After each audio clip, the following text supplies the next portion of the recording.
mbokk yi asalaamaaleykum ñu ngi leen di nuyu di rafetlu seen ànd ak télévision Futurs Médias di leen ñaanal jàmm di sàkku ñaan ci yéen ñëpp alxames ju ne ci waxtu bi ci kàttanu borom bi ñu ànd ak yéen seen émission li ci penc mi tey nag ñu fas yéene waxtaanee tabaski gi waaye li nga xamante ni mooy li ca du mel ni lu gën a ëlëm ñii di borom kër yi sëngëmloo ñëpp wàllum xar mi dina am du am dina yomb am déet waral rek ñu ne dinañu taxaw nag ci jamono yi nga xamante ni des na xëy na ayu bës ak lu tegal wala ñaari ayu bës ñu def nag le point taxaw seetlu xool fan la ñu toll ci mbir mi Sénégal liñ ci mën a jubanti ñu def lu ni mel muy xar mi di la muy àndal di wàllu njaay mi ci marché bi moo waral ñu invité ci plateau bi monsieur le directeur de l'élevage monsieur Dame Sow monsieur Sow ñu ngi lay nuyu rafetlu teewaay gi.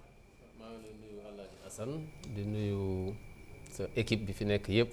jërëjëf nuyu tamit ñi ma nekkal ci plateau bi muy Omar Diallo bi yore commerce régional di nuyu Mamar Ndaw ak Ismaïla Sow di ñaan it émission bi di ngeen si séentu di leeral ci tabaski bi ñu am ko ci. jërëjëf Ismaïla Sow mu ngi ci gan yi moom moo jiite kuréel ak éleveurs yi Sénégal sëñ Ismaïla ñu ngi lay ziar.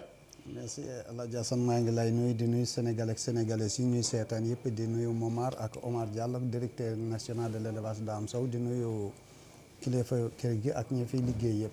jërëjëf moom wax Ndaw jiite Ascoset moom wax ñu ngi lay ziar. maa ngi delloo ziar di nuyu Haalpulaar yi parce que problème laa am tey ndax ñetti Haalpulaar ñoo ma wër. xam naa nag duñ bokk lu ñuy wax waaye maa ngi nuyu Haalpulaar yi seetaan ci biir réew mi ak bitim réew. jërëjëf di la nuyu di nuyu ñi toog ci plateau bi yëpp. merci Momar Omar Diallo wax nañ ko sànq moom mooy directeur commerce régional fii ci Ndakaaru kon monsieur le directeur ñu ngi lay ziar. maa ngi leen di ziar El Hadj Assane maa ngi ziar ñi ci plateau bi yëpp sama naataango yi ma toogal ci plateau bi. di nuyu itam téléspectateur u TFM yëpp ak ñëpp ñi nekk fii Sénégal ak ci diaspora bi. di ñaan yàlla débat yi ñëpp jëlee ci njëriñ ndax Sénégal jëm kanam. incha allah jërëjëf ci kanam tuuti ñu amal penco gi Cheikh Tidiane Dione wàcc na ci terrain bi xool daral yeeg xar yi vieux bu fekkee ni noonu la demee ci ni nga ma koy liyaare ñu teewlu liggéey bi nga xam ne Cheikh Tidiane bu rédaction télévision Futurs Médias def na ko ñëwaat ci plateau bi.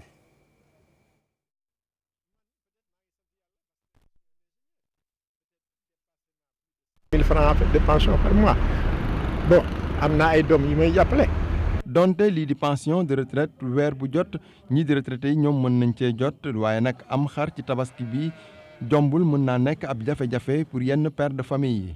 Wade daal di nekk ingénieur à la retraite moom lu ni mel daf ko fàggu looloo tax sax moom jamono ji dafay yar xar fële ca këram. heureusement que ñu bari léegi Sénégalais yi bari léegi dañuy yar seen kër pour éviter en fait ces charges.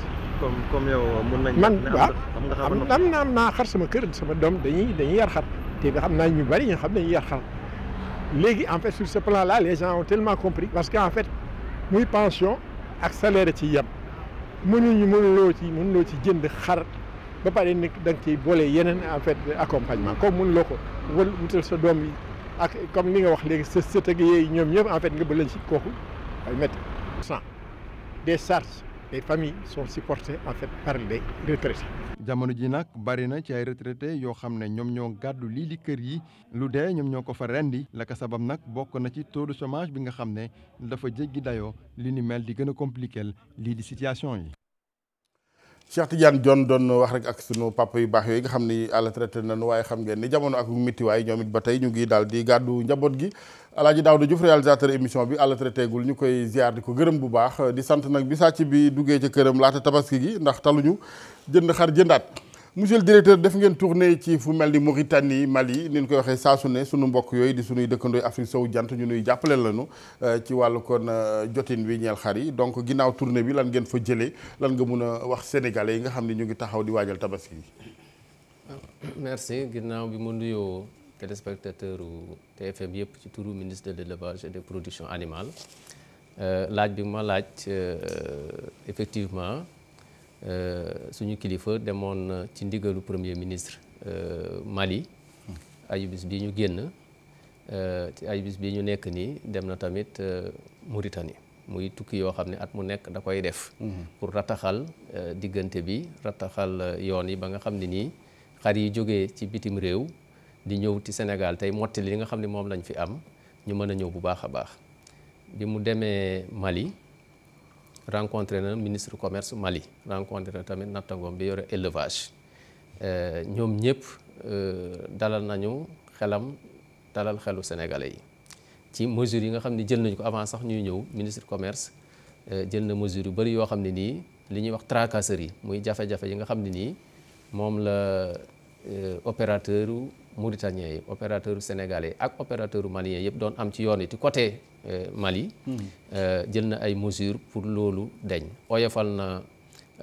procédures yi pour wut ay këyit demandé na tamit lépp loo xam ne nii ay taxes la woon ak loo xam ne c'était illicite nga xam ne yenuwul woon maanaa ñu teggi ko jël na tamit ndogal am xale yoo xam ne nii da leen a jël ci ministère am dénk leen uniquement affaire élevage bi exportation bi pour ñu mën a defar këyit yi ci côté boobu nag pour le moment gis nañ ci ay résultats parce que bi ñu tàmbalee dugal xar yi ba léegi bis bu nekk dañuy jokkoo ak suñu agent bi nekk Kidira moom tamit amul benn opérateur boo xam ni malien wala mauritanien wala sénégalais dina dugg te jaarul ci moom ñoom ñëpp laaj na leen lan la ñu daj ci yoon wi ñoom ñëpp it nee nañ ko pour le moment wax dëgg yàlla amuñu benn jafe-jafe ci côté Mali. ren daal tane na bu baax a baax par rapport ak daaw. loolu nag lu dal xel la te ñu ngi ñaan yàlla ñaari ay bis yi des. mu continuer noonu. côté Mauritanie tamit. ma àggale foofu ministre rencontré na ministre bi nga xam ni moo yore élevage def réunion bu mag ak moom ak ministre bi yore commerce. ñu daje ak opérateurs yi comme ni ñu ko defee fële ci Mali daje ak opérateurs yi ñoom ak opérateurs yi tamit nee nañ Sénégal na seen xel dal parce que xar yi ni mu ñëw woon daaw dina ñëw wala mu ëpp ko. parce que Sénégal ci boppam marché la pour ñoom seen intérêt la tamit ñu indi xar yi fii ci Sénégal jaay ko. jël nañu mesures yëpp tamit pour oyofal procédures yi parce que xam nga foofu sooy wut kayit tamit dañ ko centraliser mais jël nañ ndogal. jox instruction seen gouverneurs yi ñoom wàlli lañ koy wax ñoom ñu mën a defar këyit yi nga xam ne nii ñu ngi ko doon defaree Nouakchott su ko defee fu éleveur tollu rek ci Mauritanie mën nga wut këyit rapidement indi xar yi suñu ci kanamee nag xëy na dinañ wax ci résultats yu ñu am pour le moment ci importation yi. très bien yéen souci principal bi moo doon yombal ba ñoom ñu indi xar mais amul yéen benn kii bu ngeen leen tëral conditionnalité yi par rapport que oyofal gi ñoom it ñu bañ cee laxas jaan wala bokk loolu yéen bokkul ci seen mënin.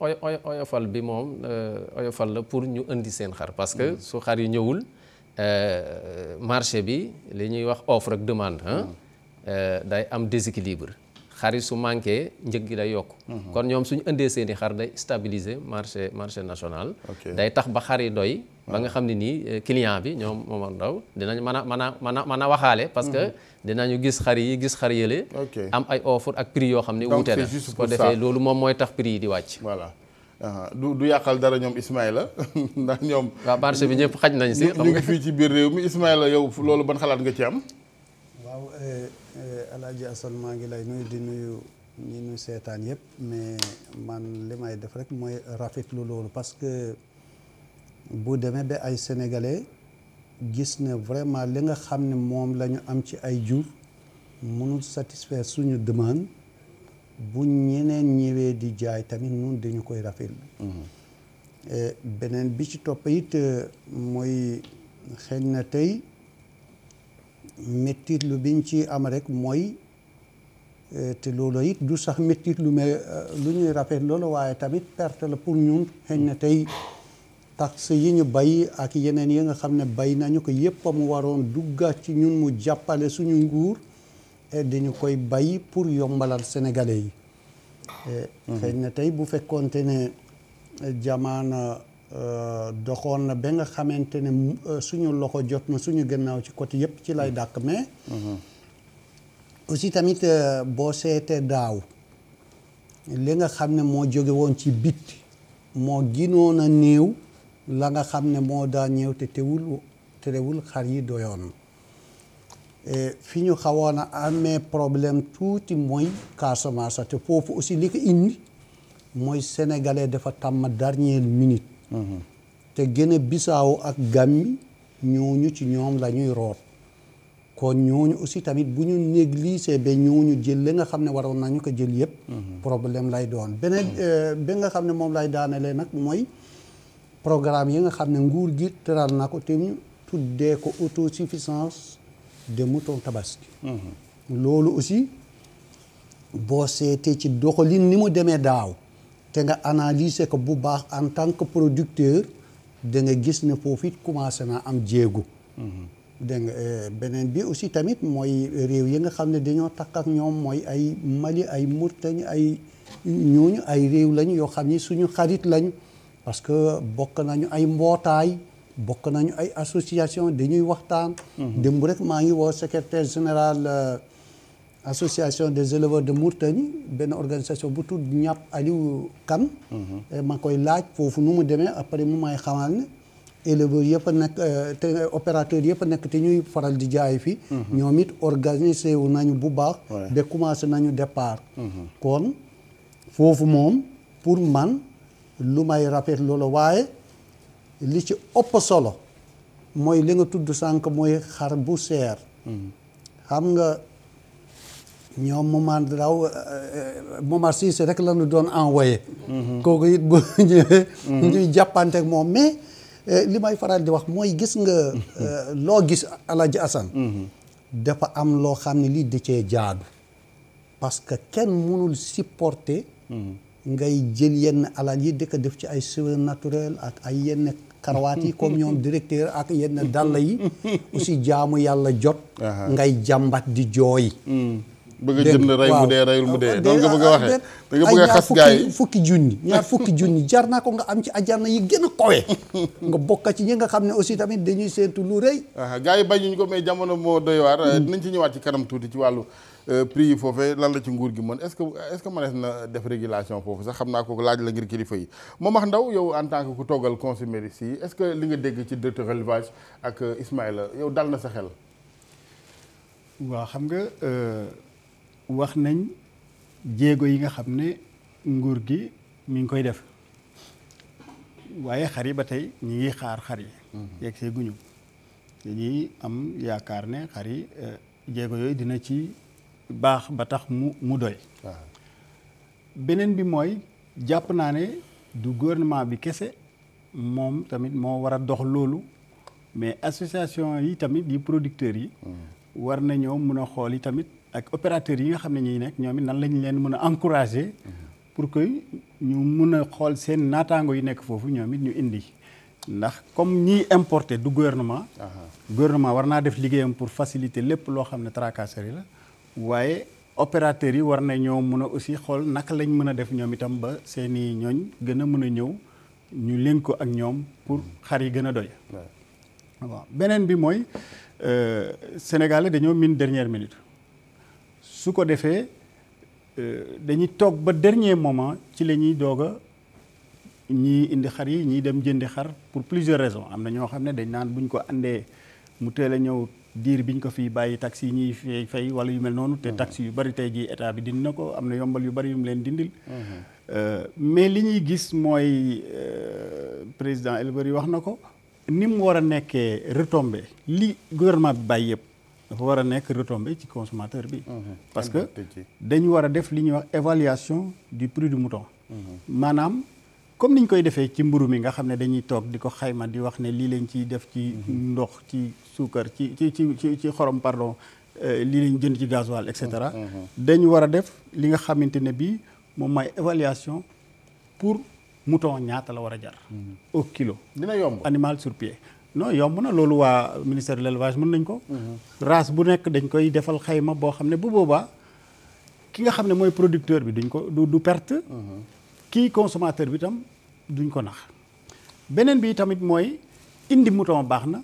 waaye itam fexe ba sensibiliser producteurs yi pour que ñuy respecter xam nga am na yenn garab yoo xam ne boo ko joxee mala bi waroo ko rey. parce que da nga yàkkamti parce que dafay des ci yaram bi bu ko nit ki lekkee day ñëw ci moom mun na indi ay yenn jafe-jafe loolu yi tamit gouvernement bi maa ngi leen di ñaax ñu ciy gën a sensibiliser yeneen gouvernement yi pour que ñooyu gouvernement yi tamit di surveiller ñi nga xamante ne bi ñoom ñooy producteurs yi pour que mala yi nga xamante ne bi moom ñoom la ñuy fàdd fekk respecté nañ délai bi nga xam ne moom nga war a bàyyi boo ko joxee yenn produits yi.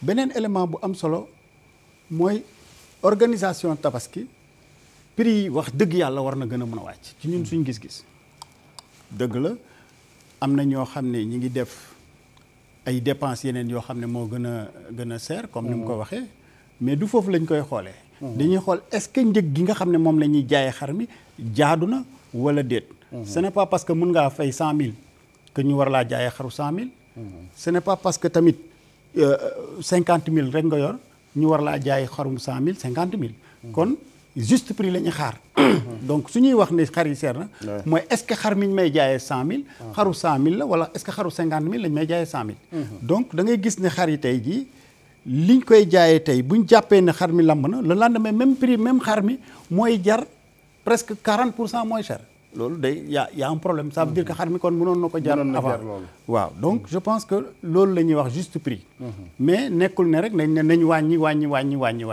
mais li ñuy xaar mooy loolu bon am na yeneen problème nag yoo xam ne mu ngi nekk ci biir waaw je pense que il faut juste rek xam naa garder le juste milieu quand même parce que kii jaay ki jënd daal fexe ba kenn bañ ci loru quand même exactement parce que ñoom it wax dëgg yàlla yar jur yombul monsieur le directeur ci wàllu njënd meeg njaay mi xam naa ni xar yi sax la ñuy gën a taxawandi mais des na yeneen fànn bëgguma sekk nag njawee ni summi ma mais li xar mi àndal soble bi moom bari na bayre lool ci gars yi ils en profitent parfois di ko jaayee loo xam ni ceeb sax jaru ko ku ne xam nga nag ceeb nag mooy aliment de base bi mais au niveau ci wàllu mouton yeeg yooyu ndax jël ngeen matuwaay yëpp ba njaay mi fii ci Ndakaaru surtout Dakar moom dafa naa ni fii la xar gën a seere waaw xam nga affaire organisation approvisionnement tabaski ministère élevage ñoom ñoo ci gën a impliqué wu ministère du commerce dafay ñëw en appoint parce que am na ay éléments yu bëri yoo xam ne ni ñun dañuy ñëw boole ci suñu expertise boole ci suñu xarañ ba pare def ci suñu wàll jàpp naa sax ni des fois mission yi dem Mali ak yooyu ñun dañ ci daan ànd jusqu'à l'année dernière en tout cas mais ren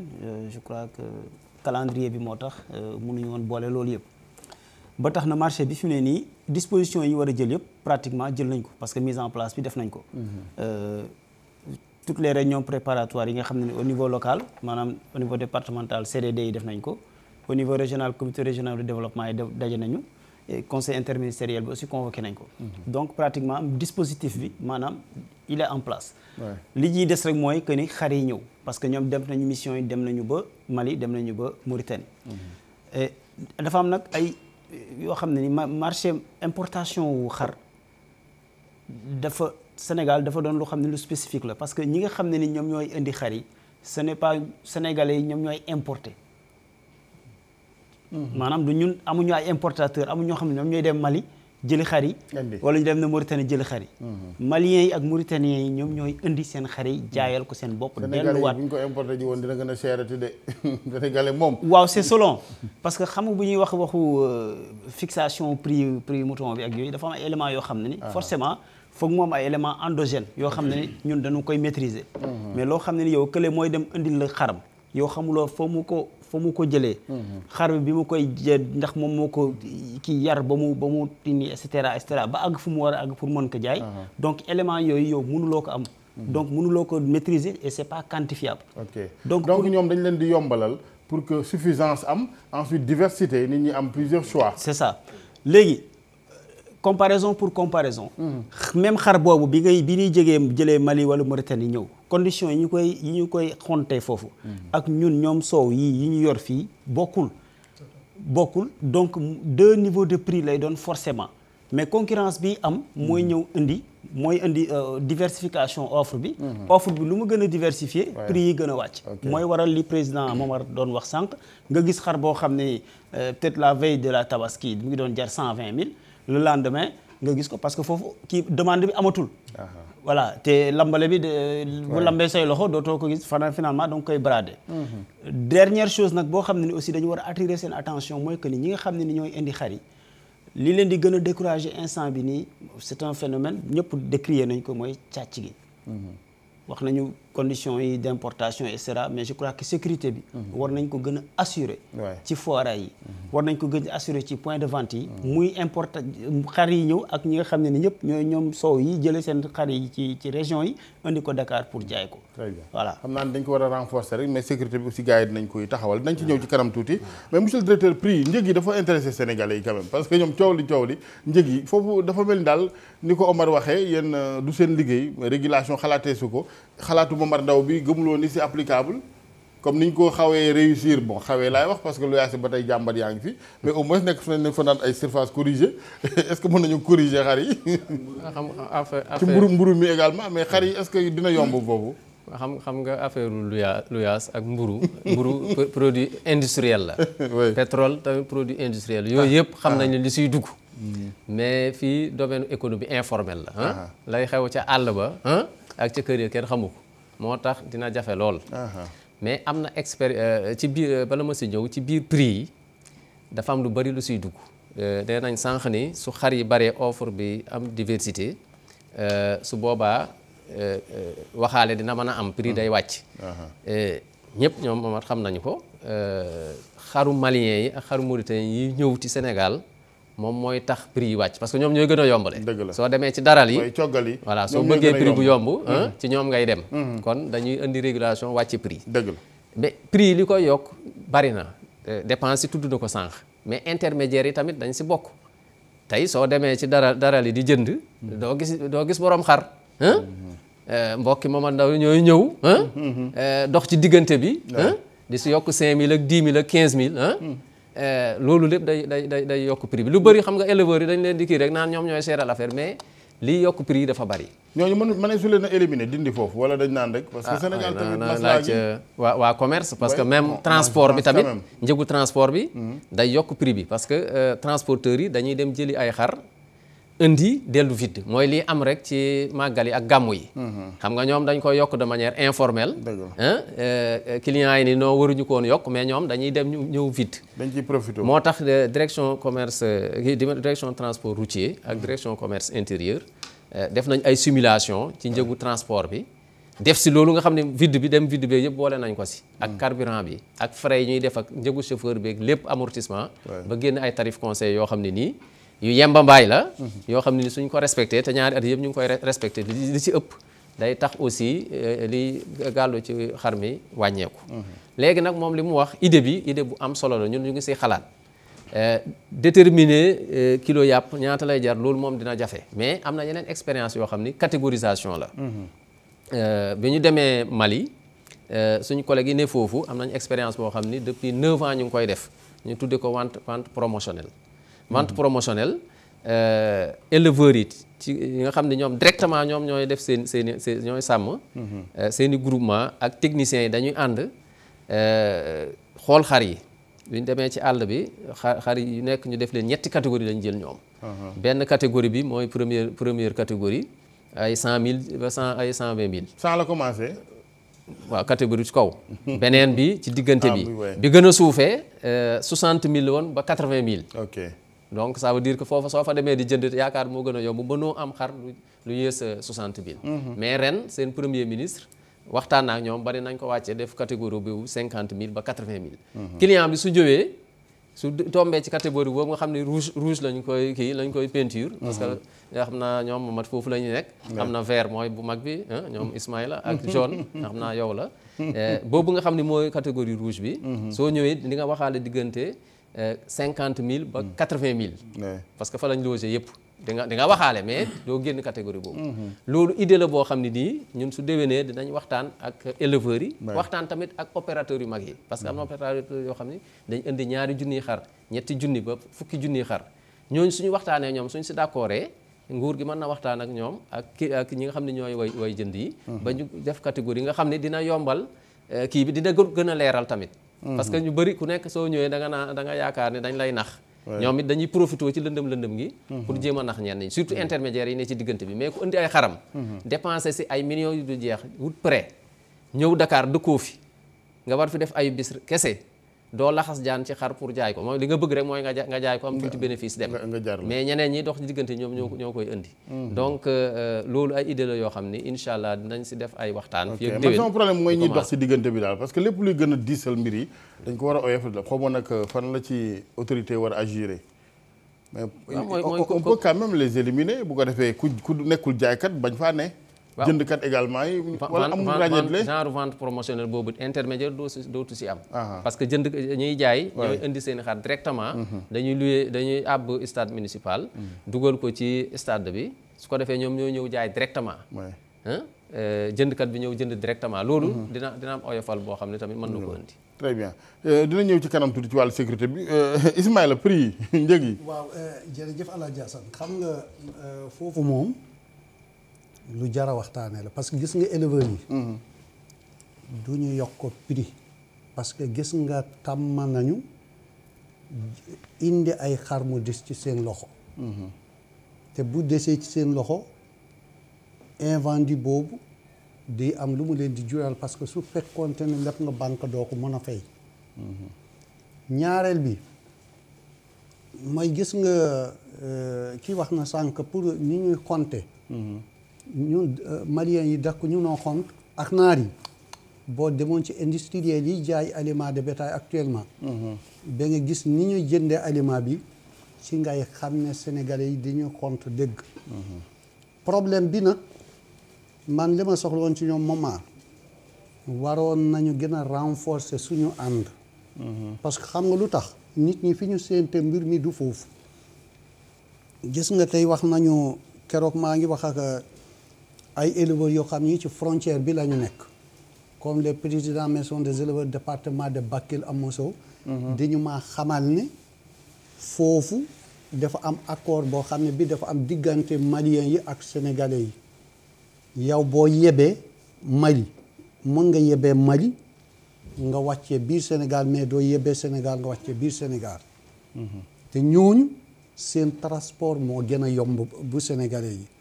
ñaareel bi aussi tamit mooy gis nga parfois aliment de bétail bi aussi au passage may gërëm yi industriels yi. parce que établir nañu léegi partenariat entre les éleveurs et les industriels. te bu njëkk dafa amoon ay intermédiaires. parce que gis nga intermédiaires yi dañu cee dund boo xam ne bii mënoo leen fa jële woon. boo calculer nga doon jënd benn saaku 7000 nga jaayee ko 9000 nga seet 40 tonnes yi rek boo ko calculer.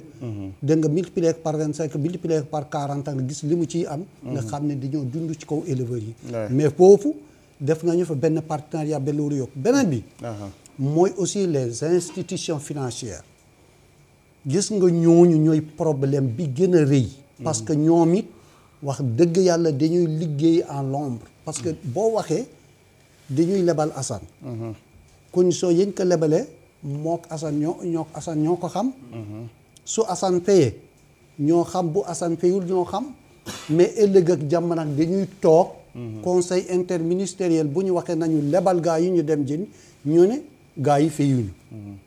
te bu fekkoonte ne impliqué nañu nit ñi comme ni mu waree les associations et les consommateurs et cetera. ku bëgg lépp ci loolu ku bëggul nga bañ a lépp ci loolu.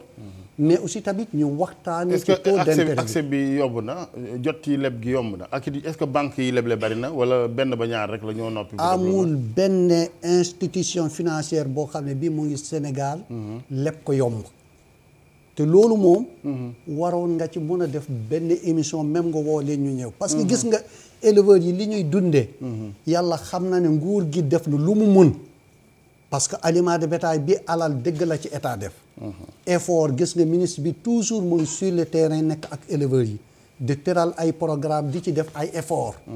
mais aussi loolu tamit su fekkente ni ñi nga xam ne financières yi tamit seen agio day seer. amee seen taxe am seen yeneen frais yoo xam ni. lépp ci bopp éleveur bi. ci gàttal dafay tekki di yéen daal noppeegu leen pour wàññi njëg yi daal. si je pense que message yu Momar loolu la gars yi daal bul yaakaar ci Ismaïla pour wàññi dañ njëg yi de. non xam nga dafa am lu mu wax léegi moom nee na effort yi gouvernement bi def yëpp moom lu bari la. waaye dafa waroon a ñëw feeñ ci consommateur bi bu fekkee état bi defal na la effort wàññil la li nga xam ne moom la xar mi doon dikkee yow la nga ko war a jaayee war naa wàññeeku. mais Assane nga baal ma rek. baal ma rek ci une minute. xam nga foofu. boo seetee tey xar yàlla xam na ni boo seetee njëgam rek nga xool xar bi ban date la judd nga diviser ko.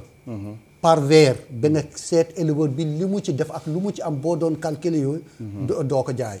mais nag doo ko xoolee noonu nag boo bëggee jarle doo ko xoolee noonu. xaru ñoom abukan yi ñooy xar yi seer yooyu la gars yi wax ñuy xar yi ñuy parfum ak yooyu suñu xar yi yooyu amul problème. xam nga am na yu bari yu nekk ci mbiru xar yi. am na benn pël bu ma doon wax mu ne ma bi olof yi commencé jaay xar la xar seer ma ne ko lu tax mu ne waa parce que pël bi moom li muy jaay yomb na waaye olof bi dafay yar boo xam ne bokkul ak ni pël bi yaree coût yi mooy gën a seer moo tax xaram mooy gën a seer ndax olof yi ñooy jaay ay heure xaru 1 million et cetera effectivement coût de production yi su fekkee ne da ngaa bëgg a def opération tabaski il faut que tamit nga xool noo mën a gérer sa coût de production waaye bu dee ku jóg rek ne da ngay def opération tabaski bëgg cee gagné ci lu gaaw a gaaw loolu aussi day tax njëgi prix yi seer mais dafa am loo xam ne directeur élevage wax na ko sànq mu nekk loo xam ne commencement la ci régulation prix mouton ndax amul luñ mënut a xayma mën nañ ko xayma parce que catégorisation boobu ñu def ne yii nii mën na jar diggante 50 000 ba 80 000 xayma la defuñ ko ci air bi am na ci luñ ko basé kon mën nañ koo def ba yegsi ci ne xar sur pied poids bi temps lay jar ndax boo demee ci réew yi développé yi noonu lañ def maanaam dañ ko calculer xayma ko par poids ndax day xam nañ pourcentage bu yax yi ñaata la pourcentage der bi ñaata la loolu yëpp ñoom ñi xam nañ ko kon donc façon xar bu ne race bu mu munti doon ak conditions yi nga xamee ne ci lañ ko élever war nañoo mën a évaluer parce que jaaykat bi daf ko évaluer moom am na nu mu ko évaluer am na fu mu basé wu pour wax ne xar mi lii tax ma koy jaayee 100 000 wala 150 000 wala 50 000 donc su fekkee nag loolu nga xam ne ci la ko teg nekk na loo xam ne xaj na mu tegoo ëpp na mais ñoom ñi nga xam ne ay spécialistes de l'élevage lañ war nañ ko mën a wax ne ko déet nii nga ko calculer kat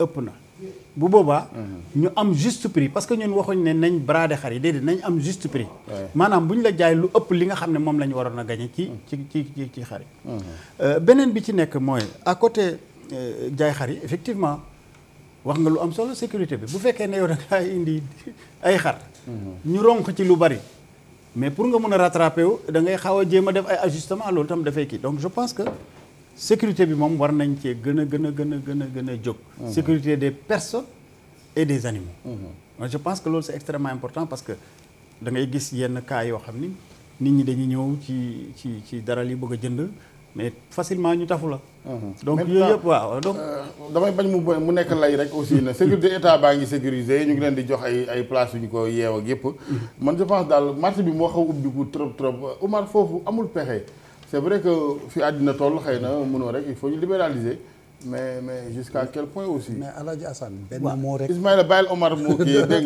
nga waaw baal ma rek waaw baal ma rek. am na pexe. baal ma rek yow kay ba nga ne doo wàññi la pare ci yow. am na pexe ndaxte xam nga boo ko xoolee rek comme yaa ngi tudd léegi organisation communautaire sous-régionale mais Mali dañu nekk ak ñoom dans une zone communautaire muy UEMOA. UEMOA lan mooy principe bi mooy la libre circulation des biens et des personnes.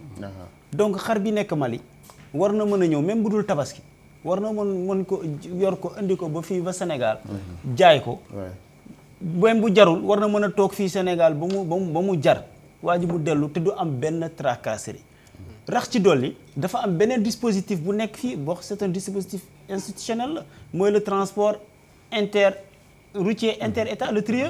c'est pour faciliter lépp li nga xam ne ni dafay dox diggante corridor malien bi entre le Sénégal et le corridor malien.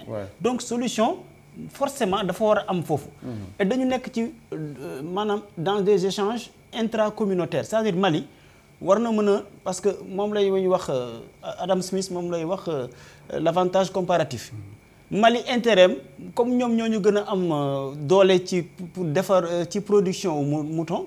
mais Mali mën na concentré wu ci production wu mouton Sénégal concentré wu ci leneen ñuy def échange boobu. waaw loolu solution la. beneen solution bi aussi juñu nañ ko ñu ngi wax naan catégorisation mais catégorisation ñun am na fii Sénégal ba pare. parce que boo ko xoolee opération tabaski yi yenn sociétés yi di def ak yooyu boo demee ñoom dañuy catégoriser xar yi. dañuy jox xam ne ko xaru 50 000 am na xaru 100 000 am na xar boo demee dañ lay jox ticket. yow yaa ñoo choisir sa ticket boo jëndee ticket wu 100 000 ñu jox la 100 000 boo demee ci parc bi. da ngay dem directement ci xaru 100 000 yi fi mu nekk. donc organisation boobu en interne am na fii au Sénégal. gën ko yaatal dañ ko gën a yaatal quoi. ku jël benn téléspectateur El Hadj Kébé bu dee demule mu ngi wootee Mbour ñu ngi lay nuyu sëñ Kébé.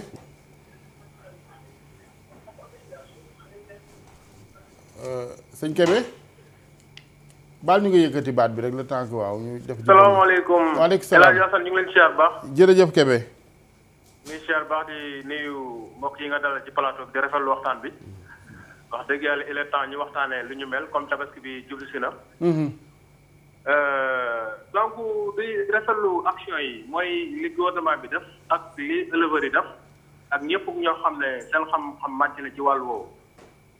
li ma ci yokk rek mooy toujours gars yi daañu def effort jëlee xar yi bitim réew fu mel ni Mali wala Niger indi ko Sénégal mais bu ñëwee ba Sénégal da du reste Sénégal day génn frontière Sénégal dugg ci yeneen dëkk yi fu mel ni Gambie tey xar yu bëri daañu ko négocier ba mu dugg si biir Sénégal. mais finalement day mujj jaar ci yeneen réew yi fu mel ni Gambie tey ñu ko gaaree seen camion ñoom tamit taxaw di xaar xar yi jógee Mauritanie ñëw Sénégal jaaree fa dugg biir Gambie ñu ko gaaree seen camion foofu comme tamit kenn mënul am. su boobaa pour Sénégal am xar bu doy bi mu soxla day jafe parce que lu dugg si rek day génnaat. donc waroon nañ di xool frontière et tout ça xar yi tamit bu ñu ko négocier ba mu dugg biir Sénégal. ñu bañ di ko bàyyi muy jàllat yeneen réewu sénégalais yi nekk di sonn. ok Momar Ndao moomu laa bëggoon a poser benn question rek tamit dama gis suñu mbokk jaaykat yi ñi nga xam ne bu tabaski jublusee rek ñu yokk prix yi soble fii pomme de terre fële. juste bu fekkee ne soble bi nga xam ne moom lañu bàyyee Sénégal. mënul lijjanti waa Sénégal dañu war a bàyyi libéré ñu bàyyi importateurs yi ñu dem jëli soble bi ndax Sénégal yi nekk ci jàmm. wax dëgg yàlla ñuy gis nag effort yi gouvernement bi daf gis effort yi Momar Ndao askan seen def toujours mi ngi défendre askan wi wax dëgg yàlla ñu koy gis waaye nag doyul li fi ñu gën a sonne rek mooy toujours bu événement jotee daañu yokk prix yi yokk boo xam ne maara dem si te bëggoon nañ nag ñu ut ay moyens képp foo xam ne commerçant ñëw parce que dañuy tañ ci affaire yi bu jublisee rek ñu tañ ci marchandise bi naan ñi dafa manqué dafa lii dafa laa bu tabaski bi jàllee rek beneen yoon tabaski ñëwaat même problème bi la ñuy dundaat. di rafetlu nag di jégalu bu baax. jërëjëf di guddal bi bàyyi ñeneen ñu dugg jërë jërëjëf El Hadj ci contribution boobee monsieur le directeur d' abord avant ñëw ci prix yi ak ñoom Omar ak Momar li mu wax ci frontières yi lu nekk la bu dee c' est le cas ndax da nga naan mënut a ñàkk aussi. pour xar yi dem Gambie waaw xar dugg jàll sar feneen. waaw dañ koy natt loolu lépp dañ koy natt daaw jéeg nattoon nañ li demoon. 50 000 xar. daaw natt nañ ko 30 000 daaw dafa gën a néew. ren tamit ñu ngi koy natt xam nañ fi mu toll actuellement côté 10 000 xar. mais loolu ci anam yu jaar yoon lay amee wala yoon. normalement Gambie dafa bokk ci CEDEAO. mooy sama naata muy wax libre circulation des personnes et des biens. te Gambie dafa nekk ci biir Sénégal. xam nga kon moom mënta am xar mu jaarul Sénégal. beneen bi mooy Gambie. dafa nekk sénégalais dafa bari. waaw dañ naan Gambie daf ko jël daf ko yóbbu waa Gambien mais dafa nekk doomu sénégalais. xam naa yow ci njaboot gi la rek. waaw ci njaboot gi la bokk. xam nga kon tey suñu waxoon ne xar du jógee Sénégal dem Gambie kon sénégalais ya fa nekk duñu tabaski. kon ñun li ñuy ñaan di ko lijjanti mooy fexe ba xar yi bari. ba Gambie am Sénégal am sénégalais yi nekk Gambie. tabaski correctement sénégalais yi fii tabaski correctement. maintenant ñi nga xam dañ nekk Kaolack parce que ñoom fi ñuy jaar mooy Missirah ak Kahone. fa la ñuy ñëw soog a dem am na Malien ak Mauritanien yoo xam ne suñu ñëwee ñoom dem Gambie mooy seen intention foofu la ñuy def zone d'attente.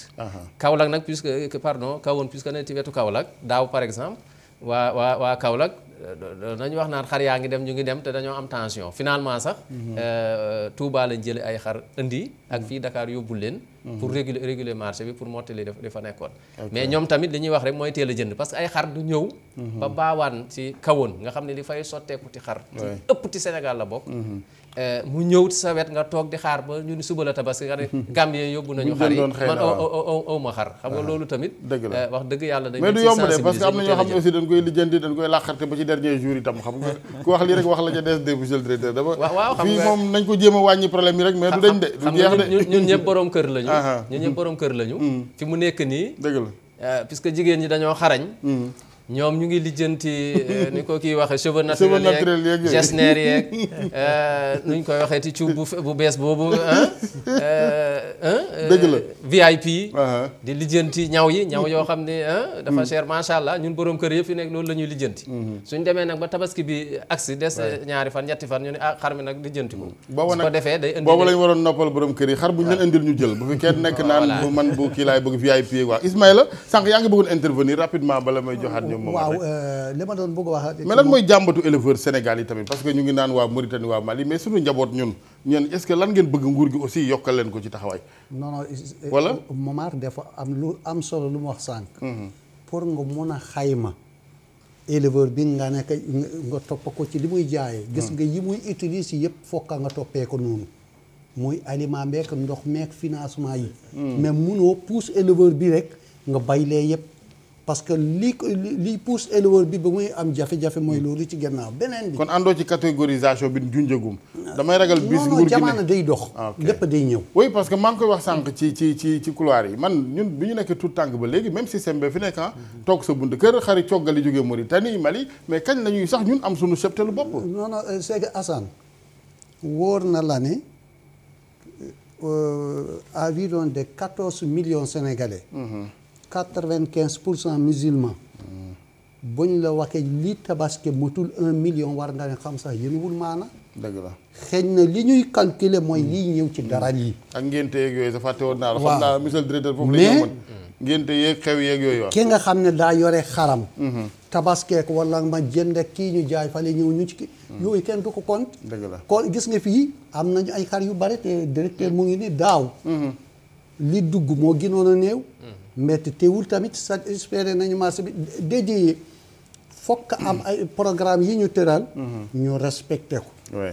dafa am nag foo xam ne fi foofu la ñuy toll mooy. fokk ñu dal. ba pare aussi solidarité bi dëgg. baal ma jël benn consommateur bu fekkee ni demul asalaamaaleykum. allo. waaw sëñ bi. waa Déthié Gueye man ñaar mooy rek laa leen bëggoon a wax. waaw. mooy benn bi tontuwuñu ci fixation de kilo sur pied. waaw loolu moom mooy solution bi li sëñ ma war wax léegi.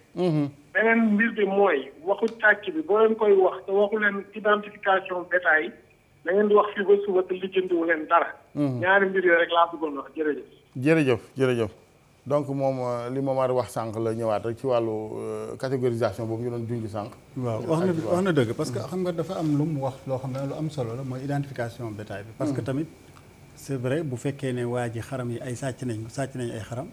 il faut mu am identification bu nit ñëpp mun a nangu. donc loolu ministère de l'élevage rôle am la war na ko mun a def.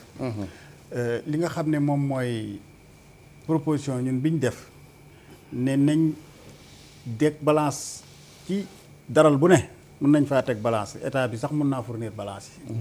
bascule pardon maanaam balance bascule. bu ko defee su fekkee ne def nañ liggéey boobu nga xam ne liggéey la boo xam ne dañ koy préparer avant waxtaan ak opérateurs yi waxtaan ak éleveurs yi waxtaan ak consommateurs yi ak tous les services bañ d'accord ci prix au kilo à ce moment là dañ naan bête sur pied kilo bi temps la. bu fekkee race bii la et cetera def tableau boo xam ne dafay leer nañ comme ni ñuy jaayee jën dañuy koy jaay par kilo. du dëgg donc yàpp dañ koy jaay par kilo yooyu yëpp bu ñu mënee jaay yàpp par kilo kañ war nañoo mën a jaay un animal sur pied par kilo. du dëgg parce que même principe yi la rek dañ koy mën a calculer. dañ koy gis lu ñu mën a calculer la. loolu lu mën a nekk la. même avec le secteur informel parce que boucherie yi dagg fii nii di jaay ci koñ yi. dañ leen jox prix. du dëgg. kon loolu lu mën a ne la beneen bi mooy dafa am benn consommateur bu wax lu am solo mooy lu mel ni ay soble ki pomme de terre rek yooyu mais bu fekkee ne état mi ngi bëgg a jàppale ñi nga xam ne ñooy producteurs locaux yi wax dëgg yàlla ba tax ñiy bloqué importation yi ci ay système mais ñoom itamit ak ñi nekk ci circuit bi mais war nañ am yërmande ba tax prix bi nga xamante ne bii moom lañ war a jaayee mbir yi mu bañ a nekk prix bu élevé. beneen bi aussi mooy état bi à la décharge des producteurs ña koy dem di jëndi fa ñoom. moom laay ñëw fii di ci laxas moom laay ñëw parce que état bi dafa deful liggéey régulation bu yekk. parce que mënoo wax ne yow producteur yow lii mooy sa prix bord champ. ba pare consommateur bi nga seetaan ko. ak vendeur bi. moom kay da ngay suivre circuit bi nga ne non. prix bord champ lii la transport lii la et cetera nga def structure des prix bi ba pare nga ne nag. li nga xam ne moom mooy prix bi ñu war a jaayee consommateur bi lii la. mais dafa war a ànd aussi ak texte parce que bu amul texte ñoom Omar Diallo duñ mën a yóbbu ay nit ci terrain bi ñuy naan est-ce que vous avez respecté le donc il faut que mu am texte. du dëgg donc yooyu mooy yi nga xam ne moom mooy yenn jafe-jafe yi lii am nag ci récemment nii mooy parce que moment bi nga xam ne ci la ñu waroon a ubbi frontières yi. pour que rupture bañ a am wala tension bañ a am su fekkee dafa am décalage. automatiquement tension day am njëg yi day seer parce que actuellement li ñuy sable yi ñuy jaay non seulement nekkul qualité mais prix bi tam c'est yëg na ba jéggi donc loolu ñu demaat ci téléphone bi ñëwaat liggéey nguur gi la dafa war a gaaw anticiper ñu ubbi frontière yi au moment où il faut waaw monsieur le directeur waaw incha allah dinañ ñëw ci identification bi monsieur Mbaye mu ngi ci téléphone bi ñu ngi lay nuyu sëñ Mbaye. waaw salaamaaleykum. waaleykum salaam. sëriñ bi na ngeen def ñu ngi leen di ziar. yàlla na nga ziar yow la kenn. man la monsieur Mbaye El Hadj Amadou Mactar directeur général de Global Business. Global Business bisimilah. bi def sant yàlla bu baax. maa ngi nuyu ñu nekk ci plateau bi ñëpp. dama bëggoon rek joxe suma participation ci débat bi parce que débat bi dafa intéressant ma bëggoon wax ñi fa toog rek muy le ministère de l'élevage ci ko représenté. ak ki nga xamante ni mooy l'éleveur président des associations ak ñi fa nekk ñëpp. dama yaakaar ni que problème mu tabaski Sénégal war na ut beneen solution ak yeneen doxalin. parce que bu ñu demee ba ci sunu réew yi nga xamante ni bul toll ni tabaski at bu jot ñu koy def te mu ñu am solution bu toll ni tey jii pour ut pexe pour mën a am xar yoo xam dana doy ci ñun. ça pose un problème. bu fekkee ni ko ñu dañuy ala kulli aal il faut que ñu dem jëli ji xar Mauritanie jëlee ji ko Mali mais Mauritanie lan la ëppalee Sénégal. ba tax ñoom ñu mën a am ay xar yu doy te ñun mënuñu ko am. Mali lan lay ëppalee xar Sénégal ba tax ñun mënunoo am xar yu doy ba ñun ñuy jéegaan di ko jëli. ñii kon politique ministère de l'élevage yaakaar naa ne war naa toog ak opérateurs yi toog ak entrepreneurs yi. toog ak société toog ak jeunesse bi waxtaan ak ñoom ñu xool ban pexe lañ mën a jaar. ba ñun ñu mën a am suñuy xaru bopp parce que déficit bi ñuy génnee ci ay milliards di ko delloowaat ci biir dëkku réew yooyu. ci tabaski. mais war na am solution. yaakaaroo leen tamit vraiment tamit jot na tamit yéen ñiy def émission yi ñu toog. ñu xool ñun importation bii di dugg ci biir réew mi bari na bari goo xamante ni gaa ñi. mais lii mënut a développer réew. dëgg la ab réew tamit li koy développer importation. bu ma déggee nit ñi di wax ci soble bi tey jii ñu ciy wax ci tabaski. at bu jot ñu ni tabaski li ñuy soxla lépp ci tabaski bi mais loolu mu nekk ay milliards yoo xamante ni dañ ko war a bàyyi ci réew mi ñu koy jéggaane ci réew mi du ko dem. lii loolu ëpp na man sama benn xarit bu jigéen toog naa mu nettali ma ni ma en tant que directrice de transport entreprise bi def transport loué nañ ko oto boo xamante ni nii dañ ko doon def transfert de devise ndax tabaski dafa weesu ñi jaay xar yor ay millions sax ñu ko génne di ko jaarale ci frontières yi ak oto yu ndaw yi il a fallu que ñoom ñu loué oto pour mën a génne seen xaalis boobu des milliards. mais nag wax dëgg yàlla tam réew mi tamit yéen tamit nan xoolaat nag suñu bopp nag. ministère de l'élevage mais war na noo xool ban pexe ak ban solution. la ñuy am pour mën a am suñuy xar ci réew mi te loolu a pexe am na fi réew yëpp am xar. dëgg la importé rek di indi. c'est important xalaat am na solo. am na solo Mbaye ñu ngi lay gërëm bu baax am na solo contribution bi surtout jéggaani gi du rek ministère élevage ñëpp la secteur yëpp soble seeg même der yi nga xam ne dañ koy defari ji ay dàll bitim réew ñëwaat dina ko jaay ay marakis yu cher loolu lépp ci wàllu secteur transformation je pense que c'est un link bu nekk nii il faut que vraiment foofu yëpp ñu gën fa taxaw monsieur le directeur da ngay tontu monsieur Mbaye wala da nga ñëw ci identification d'abord ci wàllu càccum jur gi daa ko tontu d'abord ci affaire programme yi mu wax xëy na dafa réere mbir mais wax dëgg yàlla chef de l'État du am gouvernement def samp premier ministre ak ay ministre te ministères yooyu amuñu programme ci domaine yëpp suñ jëlee élevage chaîne de valeur boo jël am nañ ci programme pour fexe ba di Sénégal soxla mu am ko mais programme bu ñu lal tamit dafay am diir am stratégie am tamit environnement boo xam ne si lay doxee nee na lan la yeneen réew yi ëppalee Sénégal ba ñoom ñu am autosuffisance te ñun amuñu ko mais soo seetee Mauritanie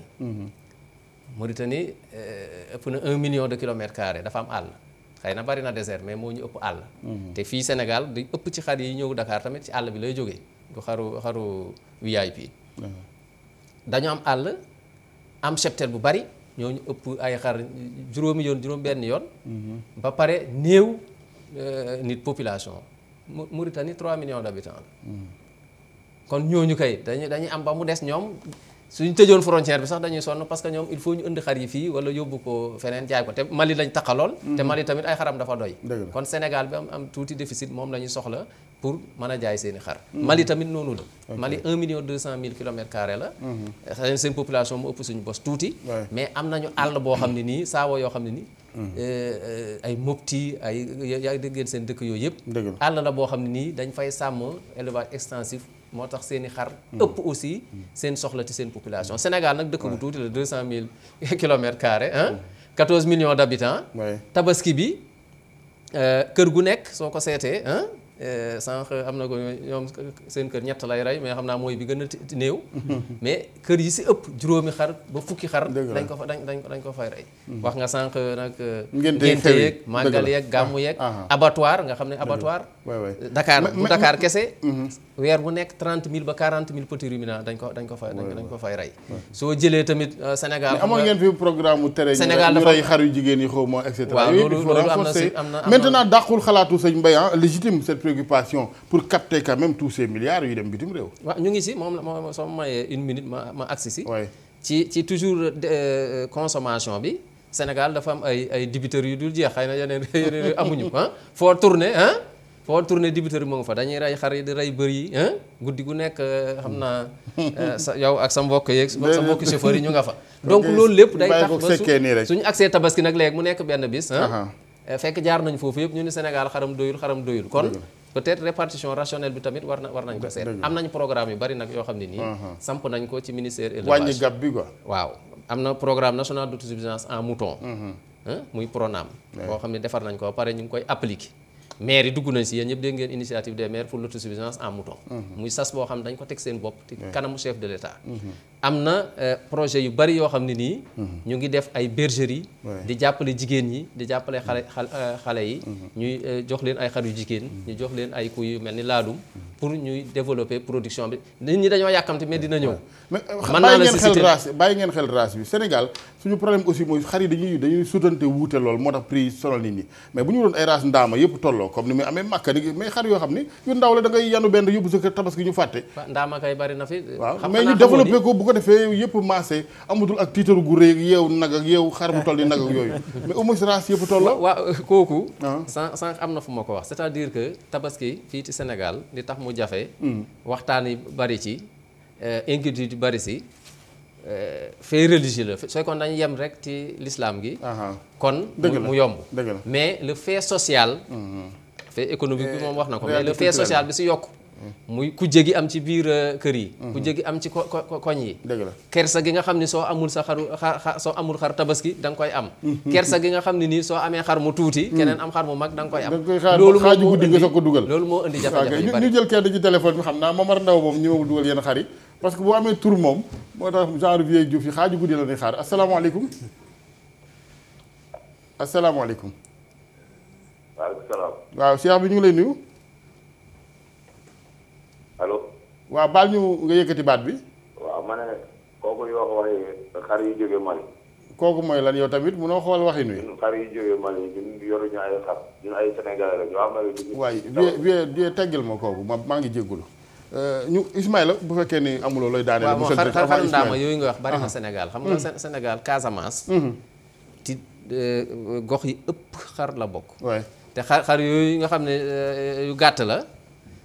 ñoom ñoo gën a mën a jur Sénégal ñoo gën a prolifique. dañuy def moom seen bëy yi dañuy am ba ñett gaa ba fees. mais mooy li ñu wax rek nit ñi gënalu leen loolu moo tax tamit bon toujours dañu am déficit même Casamance googu.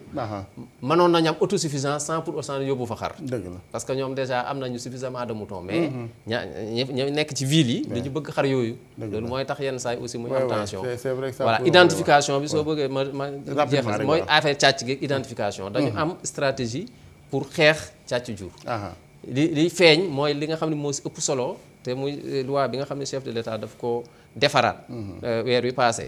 nga xam ne lépp loo xam ne nii dañ ko doon contourner dindi nañ ko criminalisation bi des na 5 ans ba 10 ans.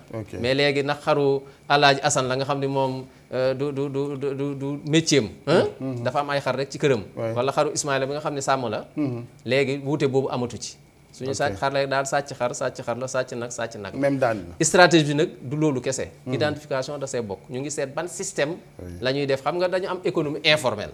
li ma mat di wax yëpp te ay peese ak yooyu yëpp économie informelle Sénégal peut-être directeur commerce dina mën na leen jox chiffres yi mais dafa dominer ci secteur yëpp moo tax c'est extrêmement difficile ñu def yenn régulation yi loolu moom moo tax identification sax dafa jafe mais commencé nañ ko fan jënd def nañu lu mat 300 000 boucs ci àll bi ñu ngi commencé identifier cheptel bi parce que même suñu sàccee sa xar sax il faut nga xam ne bii yow yaa ko moom wala moom moo ko système yi dafa bari mais il faut ñu ngi siy réfléchir très bien waaw ak yeneen yoo xam ne nii waaw du yomb dëgg yàlla du yomb mais au moins rek waaw wàññi jafe-jafe yi ba nga xamante ne daal dina néew loolu Ismaïla waaw Alaaji Assane man li ma bëggoon a wax mooy ñi nga xam ne wax nañu ne ñee di ñuy ñëw toñ ne suñu xaalis yóbbu déedéet te nuñu lépp yóbbu parce que gis nga ñoo ci gis ñu yore seen gëtt rek boo ñëwee fekk jaaykat yi ay sénégalais lañ ñaareel bi aussi tamit li ci ëpp ay opérateurs sénégalais yoo xam ni dañu fiy jóge di dem foofu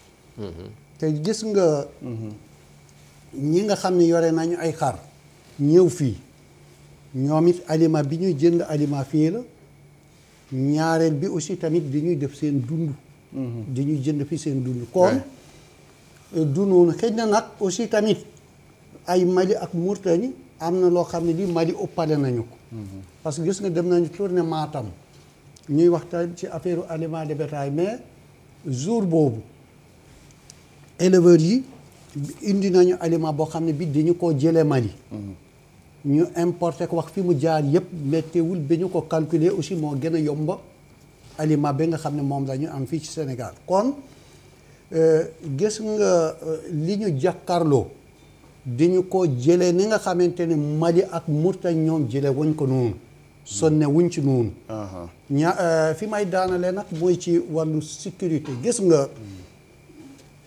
ni ñu criminaliser wàll bi lu am solo la mais aussi tamit force sécurité yi am nañu léegi méthode boo xam ne bi man dama koo sali yi parce que gis nga montage yi ñuy def dimanche bi passé rek 4 heures de matin brigade de Popenguine la jàpp ay nit ñoo xam ni dañoo yeb ay nag yu ñu sàcc te ñooñu bi ñu leen jàppee dañoo wax ni ñoom dañoo jënd nag yi kenn mënul kii mais ay booru 3 heures rek ñi nga xam ne ñoom moom nag ñi feeñ nañu kon man gisuma ni bu ñu concurrencé ne pare dafa ëppa non du foofu gis nga yëf yi boo duggul ci lamb gi li ci biir doo ko xam jamais boo toogee ci bitti di wax day yomba torop waaye boo bokkee ci ngay xam lu mu doon dëgg la moo tax ñu indi leen pour ngeen wax bu ko defee gars yi kumpa gi lu mu gën a wàññeeku rek ñuy gën a di juboo suñu biir ñu dem ci serveur bi asalaamaaleykum vieux allo waaw sëñ bi allo ñu ngi lay nuyu sëñ bi yaa ngi en direct ci TFM waaw léegi man maa ngi tudd Mamoudou Ba waaw baal ñu yëkkati kàddu gi ma ni maa ngi tudd Mamoudou Ba waaw maa ngi nekk Nioro man maay chef service départemental bu élevage maa ngi nuyu ñi toog ci plateau bi di beral nuyoo benn ci sama kilifa yi nekk foofu muy docteur Dame Sow directeur de l'élevage di nuyu Ismaïla Sow président di nuyu Momar Ndaw di rafetlu aussi taxawaayam muy taxawu consommateurs yi bëggoon rek bokk pour wax ni mbir mi c'est sujet la boo xam ni sujet bu yaatu la waaye di xamal rek ni xaru tabaski dana jafe ñu jaay ko kilo ndax dafa am yu bëri yu ci laxasu éleveurs yi nga xam ni dañuy yar ñuy suñu éleveur traditionnel am na façon bu ñuy yare boo xam ni bu demee ba tabaski jub si am na nu ñuy yare di sàmm di xontaale bon loolu dafa am loo xam ni ñoom ku yaakaar ni duñ ko calcul dañ koy calcul donc du répercuté wu ci poids wu xar bi donc boo jaayee au kilo mën na am nga gaañ leen leneen li mooy que ni bon am na lu fi docteur Dame Sow wax sànq Ismaïla wax na ko defe naa bi ñuy def CDD fii ci Nioro wax naa ko Sénégalais dafa tàmm dernière minute day xaar ba mbir mi mujj mu daal di doog a jóg alors que ñi soxla xar Gambien yi wala ñeneen daal di ko jënd yóbbu. leneen li mooy que ni il faut que ñu trouver ñu wut solution boo xam ni danañ jéem a xool ay waxtaan yu yaatu yoo xam ni danañ ko waxtaan jéem a trouver solution mais yaakaar naa ni man. jaay ko au kilo du yomb doon solution. peut-être jaay ko par catégorie. ok d'accord naa ñu mën ko jaay par catégorie. catégoriser ko waaw leneen liñ ci mën a def tamit. mooy man yaakaar naa ni loolu li sax xar cher tamit mooy tapage médiatique biñ ciy def. tapage médiatique biñ ciy def tamit dana tax. dëgg la xar gën a cher. gaa yi yéegal niveau yi wooy. dëgg la jërëjëf monsieur Ba ñu ngi lay gërëm Mamadou Ba di directeur départemental élevage bu Niokho ñu koy gërëm bu baax wax na dëgg gaa yi itam léeg-léeg jox importance sàmm si ñu baal ma ba nga xam ñoom dañoo foog ni rek wurus lan yor ay xar rek la nag Omar soble bi parce que il faut que ñu wax ci sénégalais yaa ngi koy jàmbat déjà ci tabaski jotagul marché bi jigéen ñi est-ce que ubbi nañu frontières yi déjà pour bi ñuy jéggaan oui ou non présentement. waaw waxtu may wax yow nii arrêté bi libéré bi ubbi importation oignon bi. jéem na ci jël nañ ko à partir du 16 maanaam tey. importation oignon yi commencé na. ok voilà donc loolu mooy situation bu bees bi am ci oignon bi may fàttali ni rek ni que dañu prévoir woon ubbi importation yi le 30 août parce que li ñu xayma woon mooy que ni production bi nekk ci oignon bi. dana doon doy sëkk ba ci tabaski bi mais problème bi mooy da ngay def ay estimation de récolte estimation yi des fois c'est des statistiques yi. dañ koy corriger à la hausse ou à la baisse. ba waral na bi ñu demee ba def évaluation bi vendredi gis nañ ni li fi nekk ci stocku soble mënta doy. fii ak tabaski bi moo tax dans l'urgence ñu rapproché délai yi de 15 jours. pour mën ko ubbi à partir d'aujourd'hui donc soble bi incha allah ci week-end bi. lépp dina commencer génn pour au moins yokk offre bi ci marché bi. pour que prix yi mën a gën a wàcc. très bien maintenant pour ñi bi ñu fiy bàyyee quand même ñëpp dañuy tàcc bu fekkee de sunu mbokk yi ne ci waalo feneen jarle nañu mais intermédiaire yi bu ñu ci raxee Sénégal yi mën nañ dem sax ba loolu dàq leen ñu gën a dëddu soble bi ñu fi béyee alors que baykat bi du ci dara ñu koy jëndaat di ci laxas jaan mënu leen ci dara ci ñooñu. ah kay parce que xam nga intermédiaire des fois dafay baax ci circuit. mais bu fekkee ni circuit bi maanaam.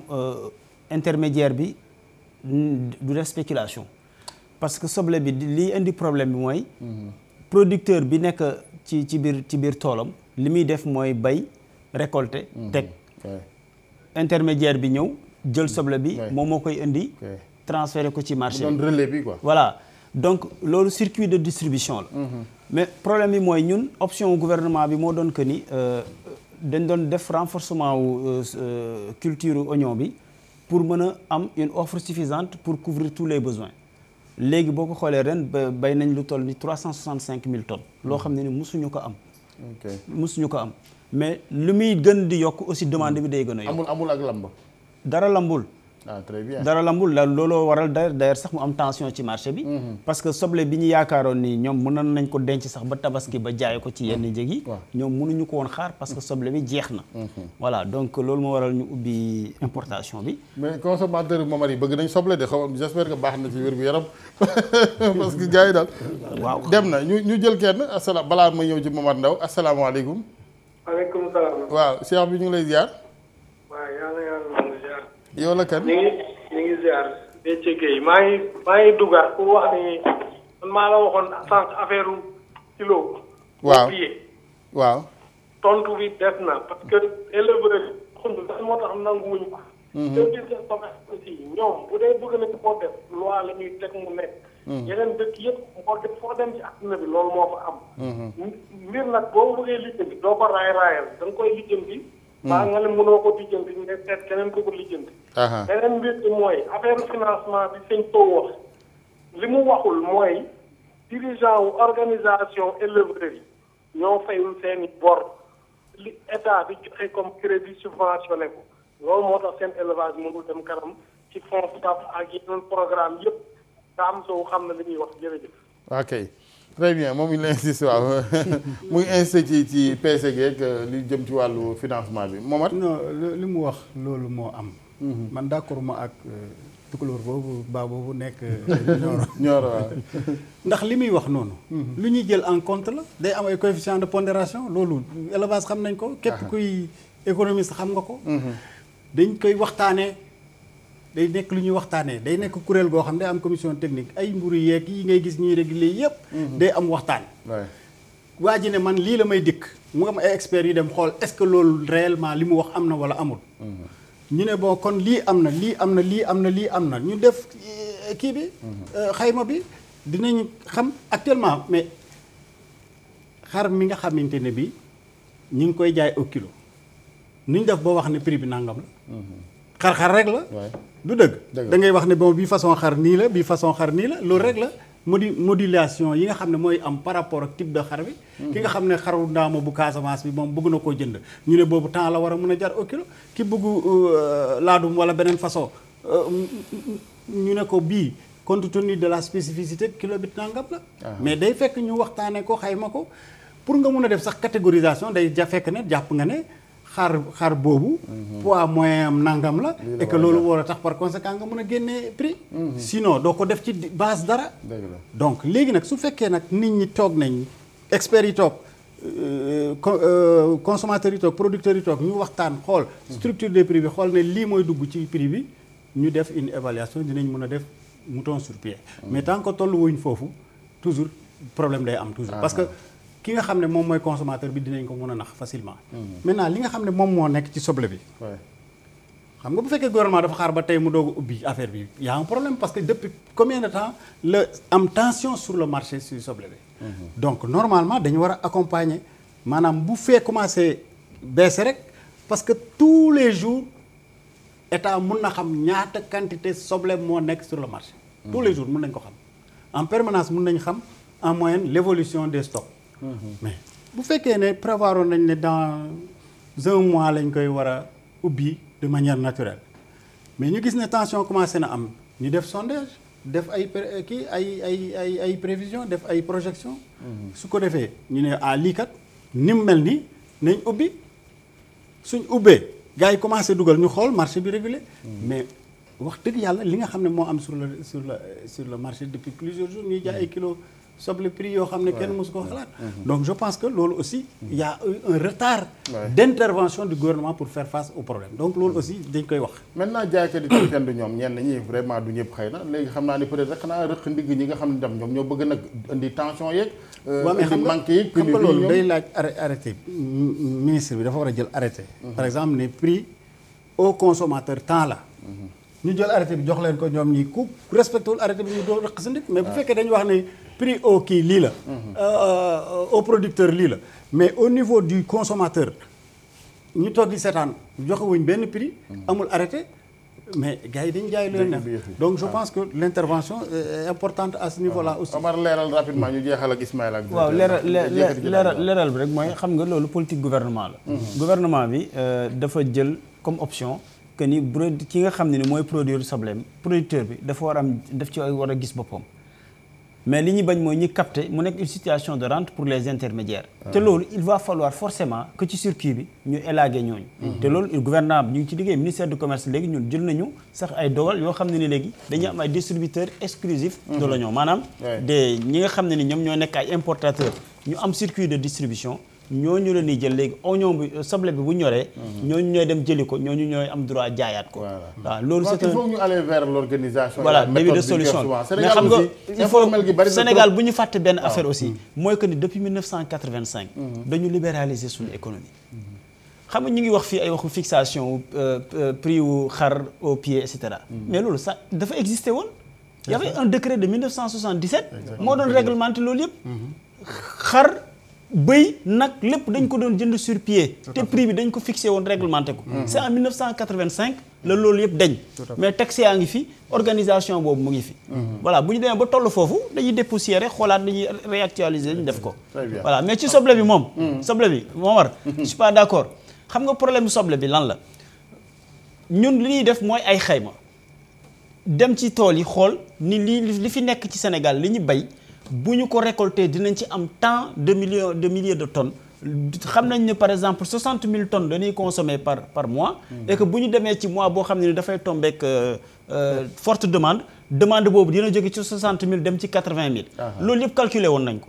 mais aussi bu ñu fàtte ni que ñun du état bi moom mooy dem jëli soble bi. c'est des opérateurs économiques. ñooñu aussi dañu am timing c'est-à-dire soble bi mënuloo ne leen gars yi dem leen ngeen jëli ko. dinañ ubbi gaal bi le 30 comment dirais-je le 30 août. nga bëgg a xaar ba le 15 août nga ne leen dem na déedéet da nga leen di informer un mois à l'avance. Et ça a été fait. li tax ñu mën ko ubbi dès le 16 maanaam soble bi ñu génnee ko le 17. c'est parce que waxoon nañ leen ne que jël leen seen disposition pour que au moins le 15 août bateau yi ñëw positionné au niveau du port de Dakar nga xam ne bu ñu leen ne bërëb rek mu génn. voilà. na am suivi aussi mën nañ ko teel a def parce que xam nga évolution bi boo xoolee évolution bi rek trending bi di nga xam fan lañ jëm. mais soo ko teelee def anticiper di nga mën a teel soo ko teelee def booy ubbi par tuuti muy ñëw dafay gën a cheral soble bi parce que ñooñu bu ñu ko indee bateau yi du ñu taxaw di xaar dañ koy stock dañ koy wàccee def ko déporter ko au port te boo ko defee déporter au port yow mi importer chaque jour da ngay fay li ñuy wax des frais de surestarie surestarie boobu day dugg ci prix oignon bi dafa koy gën a yokk voilà non Diallo waxuñ loolu dañ wax ne muy ñëw au compte-gouttes buy ñëw lu ñëw ñu génnee ko pas ñu déposer ko au port mais yow boo xamee ne yow fii nga jëm miir bi fee la nga ne kon fee la te yéen a ngi am les statistiques l'évolution des statistiques da ngay moduler say décisions en fonction de l'évolution du marché loolu kay mën na nekk Diallo mën na nekk mais bés boo ko defee producteur vallée bi ñoom ñooy njëkk yuuxu ne li ñuy yor jeexagul defal naa ko rek defal naa yow dund nga loolu yow dem nga sur place ñu xool ni que di soble bi importation bu commerce yi dugg soble bële dootul jar nit ñi soble bi dañu koy sànni ci kaw tali parce que dafay nëpp mais loolu ñaantuñ ko yàlla di ko gis Sénégal très bien justement soble boobu sax damay bëgg suivi am ñu ngi def ay 365 000 tonnes ñaan yàlla bis ñu bañ sax soxlaati jéggaani gi loolu dafa laaj suivi bu ñu ko yemale rek ci jaay naa yor naa sama xaalis man dem nañ ba déwén non na am suivi quand même de façon très organisée waaw Ismaïla laata ñuy jox directeur bu tëj waxtaan wi waaw merci Alaaji Assane man li may wax rek mooy li auditeur bi wax sànq xam nga nangam xew na réew sàngam dafa war a xew ci sama réew loolu kenn warul xalaate noonu parce que li ñuy wax man biir na ma ne bu ñu ko jéemoon a appliquer te am na yoo xam ni jëluñu ko en compte danañu ci teg seen bët kenn waxul ne loolu nga appliquer te jëloo en compte dañ danañ jël en compte lépp waxtaan lépp soo gisee réew mu def lu baax da nga koy roy ci lu baax mais doone parce que ñi def nañ lii rek mënul nekk suñ dëkk da ngay xool lu tax mënul nekk ñu seet loolu ñu saafara ko alpulaar loolu kay mama ñi yoree càmm gi ay nit lañu ñoo xam ni lu mu bon am nañu xam-xam am nañu expérience moo tax ma ne nañ waxtaan ak ñoom waaw yow nag xëy na li la intéressé mooy nañu wàññi rek te wóor na man danga ñëw jënd xar bu mel leen nga yóbbu beneen bi may daanale gis nga Alaaji Assane Aminata Mbengue boo ko yeexoon tey nga laaj ko nelawul de ba muy soog a ñëw jël élevage directeur nee na nelawul mu ngi suivre kon mën nga def sa message waaw tey ñu koy ziar bu baax soxna Aminata Mbengue boo ko laajoon jour bi ñu koy nommé ci élevage naam xam naka ndax monde rural la doon liggéey waaye gis na ci tey loo xam ne lii musu koo foog mukka ci àddina mus naa ko wax élevage jinne moo fa jur boo yuurndoo da nga fekk jinne fa jur ok très bien comprendre nañ fi muy waxee ñu bàyyi xel réalité yi rek wax dëgg yàlla parce que aussi bëgg rek wut saafara ba mu doon saafara bu jur jàngoro aussi taxul ñuy wax waaye saafara moom moo leen war loolu la ñuy xaar ci yéen monsieur le directeur comme yéen la yàlla def ci kanam ndax yéen ñi dañoo ragal seen jabaat loolu dëgg la moom wax nga dëgg. dama ci profité sax laajaale les grandes réformes pour le secteur de l'élevage au Sénégal ndax ñu ngi wax sànq mbiram mooy nañ ko peese ak duñ ko peese cheptel bi nañ ko gën a yokk duñ ko yokk liñ ci lu ñu dëgmal quand même lan mooy réforme yu rëy yi nga xam ni fa ngeen ñu jëmee. waxoon nañ fi jamonoy pompe jur gi xaw ma sax loolu da ngeen ko tegaat suuf wala yéen a ngi jawo de insémination bi yéen mu ngi wéy. mu ngi wéy dafa bari dafa yaatu. waaw kii jaay pied bi ci wax nii. idées yi fi génn yëpp ak yi génn ci biti yëpp ñun dañ koy enregistrer. di si réfléchir. xam nga àdduna dañuy wax ndar xëyut sotti processus la. dëgg la. wax nga sànq saafara nañu moytu saafara buy jur jàngoro. moo tax nguur day teey léegi nii mu ngi échanger ak directeur commerce bu Dakar. mais loolu day am parce que nguur toujours day teey parce que soo toppee jëndkat li ñu bëgg mën nga juum. soo toppee tamit jaaykat yi li ñu bëgg mën nga juum. moo tax dañu si def toujours ak prudence pas à pas. jaay au pied au poids idée la parce que ñu bëri dañ koy def te fa la ñu jëm ala dañ fa àgg. même saako ceeb yi nga gis ni ñu koy jaay poids yi day wuute moom xam na ko. dañ koy peese ni 50 kilos mu wuute. kon soo dikkee gis xar ñu nga client bi war na xam lan moo ne ci xar mi ban poids lay peser ñaata la ko war a mën a jëndee. fixer prix xam nga jaay au poids ak fixer njëg bokkul. parce que ñoom xam nañu njëg bi ñaata la war a nekk. mais li ñu xamul mooy poids xar mi ñaata la wala poids nag bi ñaata la. su boobaa client bi dina xam poids bi ak njëg à peu près. parce que abattoir dañ fay rey di jaay dans le kilo 2500 wala 3500 ñoom xam na nan lañu fixer les prix. mais poids bi ñaata la loolu moom mooy problème te expérience yi bari na fi. projet la ci Kaolack projet bu yàgg la da doon jaay catégorie au poids dañ doon Tabaski masaana ñëw dañuy indi foofu ci Kaolack waa Agroprof dañ daan indi seeni xar catégoriser di ko jaay expérience yi bari na fi mais pour nga wesaare ko ci Sénégal yëpp dafa jafe faisabilité bi di peese ay xar ay 1 million de xar wala 700 000 xar ci une semaine wala 2 semaines xam nga yombul kon loolu lépp ay idée la yoo xam ne dañ si continuer maintenant li nga wax ci politique yi ñun benn politique rek moo am léegi mooy bi nga xam ne nii mooy PSE plan Sénégal émergent lépp loo xam ne dañ koy def ci ministère yi si lañ koy wékk moo tax suñu ministère defar nañu li ñuy wax l'aide sectorielle de politique de développement de l'élevage nga xam ne lépp loo xam ne nii développement élevage tënk nañ ko ci juróomi at xëy na jot gi bëriwul jërul ñu si kii mais muy meew mi di ginaar yi di yàpp wi di sécurisation parce que sécurisation xeex càcc gi ci la bokk mais fexe tamit ba jur gi am lu mu lekk ci zone sylvopastorale parce que fii nawet yi léegi xam nga ne muy demee dafay wuute fi ñu toll nii tembe daf teel na taw ren ba ñun ñu amoon yaakaar mais am na département yoo xam ni lu ëpp weer a ngi nii tawul dafa am déficit Bakel Podor même départ Saint-Louis ci boppam ak Dagana dañu am jafe-jafe kon changement climatique yooyu dafa soxla sécurisation ñu bëri ñu ngi naan suñu jur lu tax développé mais zone sylvopastorale mooy zone d'élevage sécurité sanitaire te toujours day am jafe-jafe des aliments li ñuy lekk mu bañ a am ay antibiotiques ak yu mel noonu ndax am na étude bu fi waxoon ne y a 42% d'antibiotiques dans le am na xam nga résidus d'antibiotiques yi ci kii bi waaw y avait une étude bu ministère de l'élevage benn tubaab moo ko defoon 42% de résidus d'antibiotiques dans les bovins 13% dans les ovins et 3% dans la volaille maanaam ça veut dire que suñu xarit yi tukulóor yi pël yi defar kii yi dañuy gaaw a fàdd